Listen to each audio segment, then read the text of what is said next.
Love across the salt desert के part 3 में आपका स्वागत है। आइए स्टार्ट करते हैं। ये फाइनल पार्ट है फ्रेंड्स।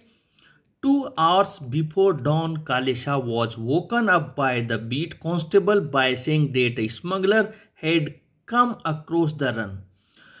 जो भोर का समय था उससे 2 घंटे पहले कालेशा को वहां के बीट कांस्टेबल ने जगाया और उससे कहा कि एक स्मगलर रन पार करके इधर आया है।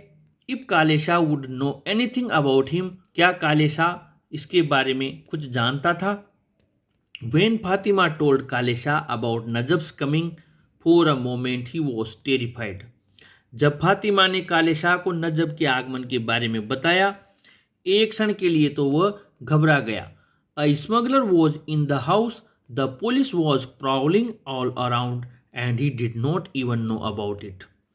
एक स्मगलर घर में था, पुलिस चारों ओर मंडरा रही थी और उसे इस बात की जानकारी नहीं थी। The other reason of Kalesha's anger was Najab had come with nothing. दूसरा कारण कालेशा की नाराजगी का यह था कि नजब खाली हाथ आया था। Trading with him was going to be a dead loss. उसके साथ व्यापार करना बहुत हानिकारक होता जा रहा था, नुकसानदायक होता जा रहा था। Kalesha got calm down when Najab showed him the gold bracelet. Kalesha तब ठंडा हो गया जब नजब ने उसे सोने का ब्रेसलेट बताया, जो कंगन वो उसकी माँ का लेकर आया था। तब वो काम डाउन हो गया, यानी शांत हो गया। He told him that he had come for the cloves and he would pay in gold. उसने कहा वो यहाँ पर लौंग लेने ही आया है और वो उसे सोने में अदा करेगा, यानी कि इस बार नकदी न देकर वो सोने में उन लोगों को खरीदेगा। Najab waited for Fatima at the outskirts of the village. Najab ने फातिमा का गांव की बाहरी सीमा पर इंतजार किया। And she had slipped out, और वो चुपके से निकल गई। After her father had started snoring, जब उसके पिता खर्राटे भरने लगे। The moment was too big for them and they did not speak. ये पल उनके लिए बहुत बड़ा था, बहुत कीमती था, और उन्होंने एक शब्द भी नहीं कहा। Fatima thought of the village she was living for good. Fatima ने गांव के बारे में सोचा जिसे वो उसकी भलाई के लिए छोड़कर जा रही थी। शी वॉज एक्सट्रीमली हैप्पी, वो अत्यधिक प्रसन्न थी। As for quitting one country and entering another she never gave it a thought. एक देश छोड़कर दूसरे देश में प्रवेश करना उसने इस पर कभी विचार ही नहीं किया। Where did one have the time for Pakistan and Hindustan when one was eloping with one's love? किसी को कहाँ फुर्सत है भारत और पाकिस्तान के बारे में सोचने की, जब कोई अपने प्रेमी के साथ में, अपने प्यार के साथ में जा रहा हो।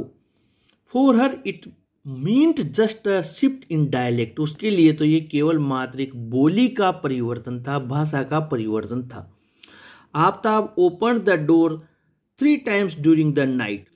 आफ्ताब ने रात में 3 बार दरवाजा खोला था। Thinking his son had come, ये सोचते हुए कि उसका पुत्र आ गया है। But it was only the wind knocking against the door, लेकिन ये केवल हवा थी जो दरवाजा खटखटा रही थी। This time the banging was persistent. इस बार दरवाजा खटखटाने की जो आवाज़ थी वो परसिस्टेंट, लगातार होती रही थी। लगातार दरवाजा खटखटाया जा रहा था। Aftab open the door, Aftab ने दरवाजा खोला। Huge isolated drops of rain were falling kicking up the dust. बड़ी बड़ी पानी की बूंदें, बरसात की बूंदें गिरने लगी और धूल को उड़ाने लगी।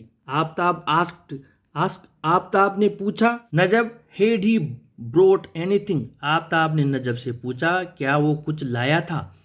नजब रिप्लाइड इन अफर्मेशन।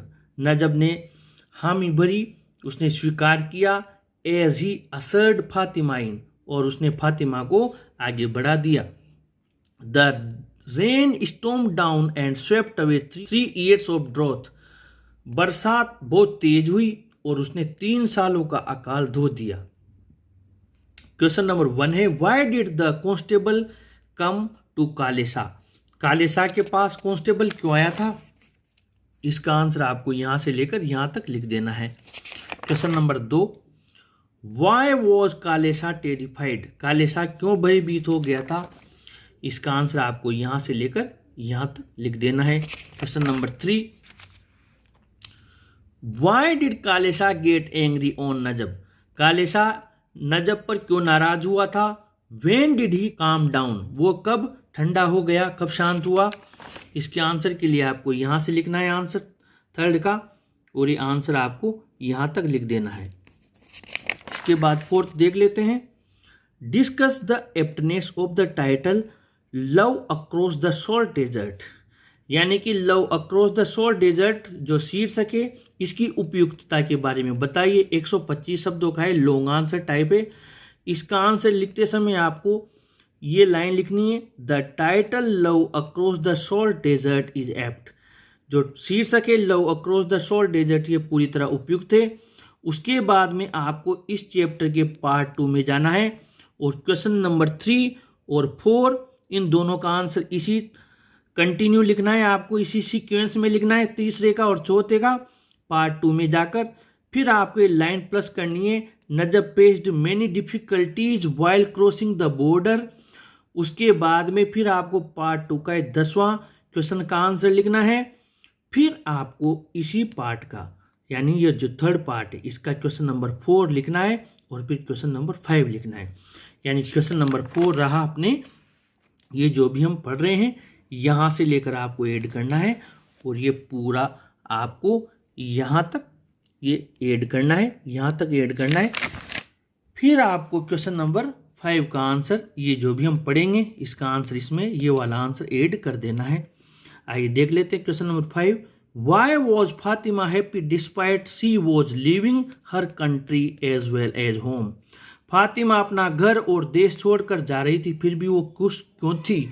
इसका आंसर आपको लिखना है वो खुश क्यों थी का answer, Najab and Fatima both loved each other beyond the limits, Najab और फातिमा एक दूसरे को सीमा से परे प्रेम करते थे। She had found her love, उसे उसका प्रेम मिल गया था। She never wanted to marry Mahfuz Ali, वो महफूज अली से बिल्कुल विवाह नहीं करना चाहती थी। सो शी वॉज, और फिर यहाँ होम तक आपको लिखना है। सो यहाँ फातिमा वॉज हैप्पी डिस्पाइट, तो आपको यहाँ फातिमा की जगह हमने लिख दिया सी और ये वॉज यहाँ ले लिया।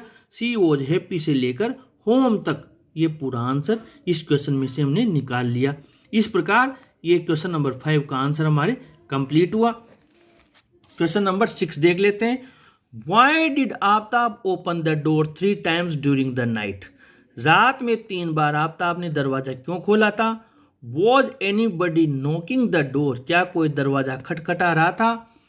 इसका आंसर लिखना है हमें। इसका आंसर आपको यहाँ मिल जाएगा, ये आफ्ताब से लेकर यहाँ तक आप ये आंसर लिख दें। अब इसमें एक लाइन आपको ऐड करनी है, ये लास्ट वाली, was anybody knocking at the door, तो आपको लिखना है no, nobody was knocking the door, कोई भी दरवाजा नहीं खटखटा रहा था। इस प्रकार ये हमारे आपके last part love across the salt desert का कंप्लीट हुआ। फ्रेंड्स और भी कई सारे चैप्टर्स अपने चैनल पर उपलब्ध हैं, आप उन्हें जरूर पढ़ें और चैनल को जरूर सब्सक्राइब करें। Thank you.